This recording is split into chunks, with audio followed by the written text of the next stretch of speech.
Gambling, the subject of money, brings up a lot of different emotions for many of us. It's one of those topics that will split audiences right down the middle.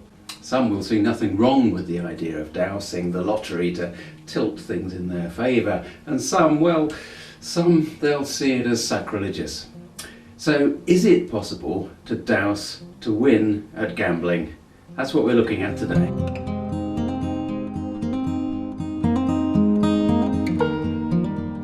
Hello there.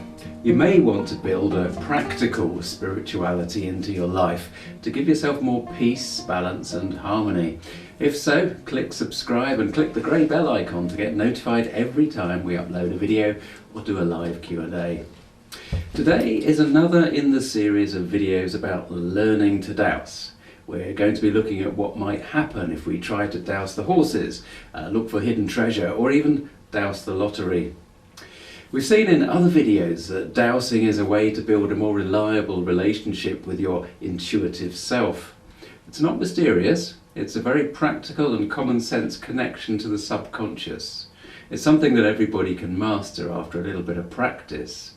So why have I included a video about gambling as step 4 in the stages of learning to dowse? Well, it's all very well practicing on real life things, and we'll get back to that in the next video, but at some point most of you are going to want to at least have a go at dowsing the lottery. It's something that most of us can't avoid. So why aren't there millions of rich dowsers out there? Some years ago I made a DVD for my friend and colleague Adrian Weber. When we were deciding on the contents of that video, we very quickly put dowsing horses on the list. Adrian's agreed to let me show you how we got on. Movie time. Great. Put some money on something. Yeah, we'll walk around the corner. We're going to have a chat to the guy and just see. So you're going to dowse to see which...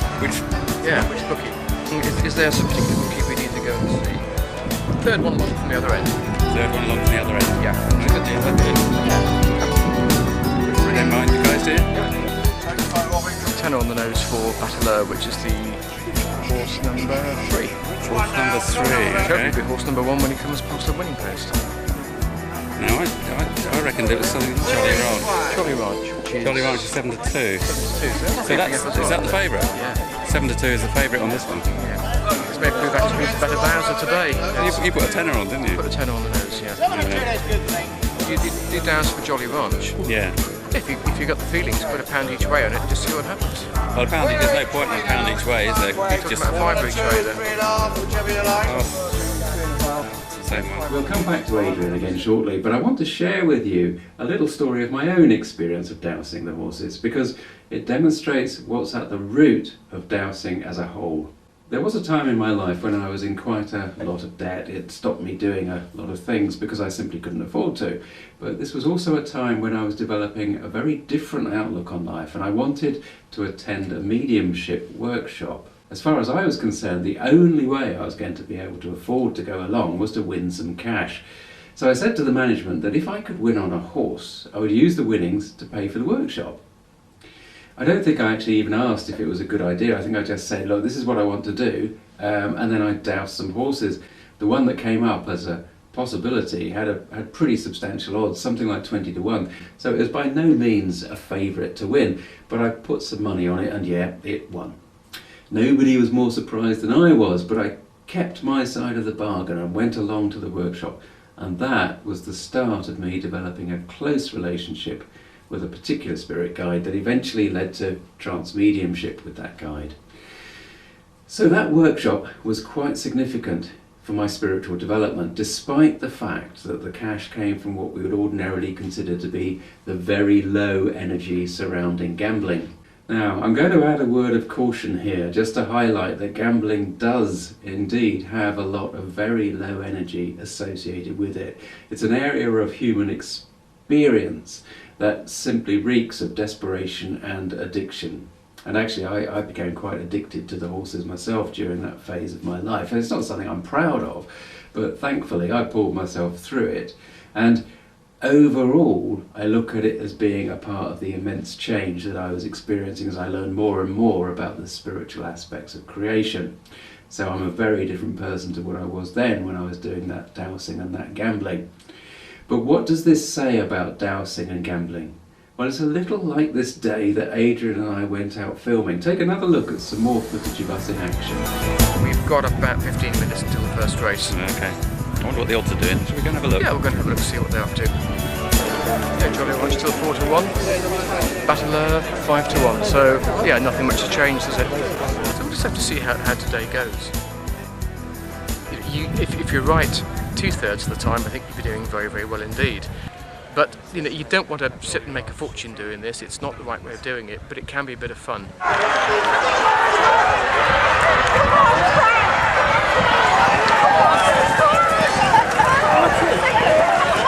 That's mine, second to last. So, and was that excellent Frank? The one that we said wasn't worth, I was way out of. The name is Frank. Which was 40-1. Was it? Yeah.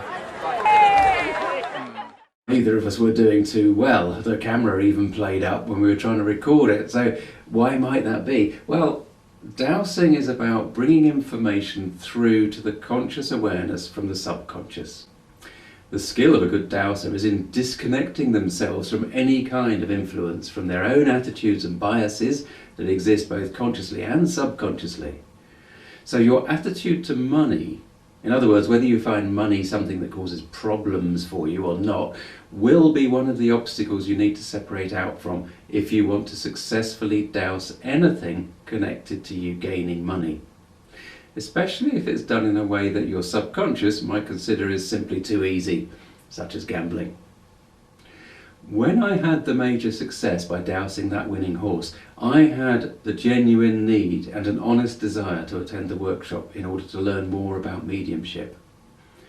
I couldn't have known at that time how important that first workshop was going to be in my life, but the management upstairs knew it. And I believe this is why I was allowed to win that money. Don't forget, what we experience in our lives is what manifests from nothing into existence. And so our lives are a co-creation between us and the management. It's an ongoing process. And as we dowse for information, we ask for information about things that we're looking for. We're connecting to the management because they created us. We have no choice but connect to them. There is no way we cannot be connected to them. We are not separate from these energies of creation. It's simply a matter of degree of alignment that we experience through our belief. So when I won on that horse, both my subconscious belief and the management were in alignment. Often we find these two things are not aligned. I mean, when Adrian and I went out to film dowsing the horses, the last thing we really thought was that the management would want hordes of people using dowsing just to win money for themselves. This sort of reflects the other aspects of dowsing, which is known as the need to know issue. And we'll look at that need to know again in a future video. So all I can say at the moment is about dowsing and gambling. When you try your hand at dowsing the lottery or looking for the buried treasure, or even when you go out metal detecting, I would advise that you consider very carefully your deepest attitude to money and financial gain. Does that feel in alignment with your true self? If so, then by all means go ahead and try. But if not, maybe focus on a different sort of dowsing and live your life in alignment with your heart and your true self. After all, and you'd expect me to say this, the things of greatest value in our lives are not really those that are found in the material world. Until next time, take care. Bye-bye.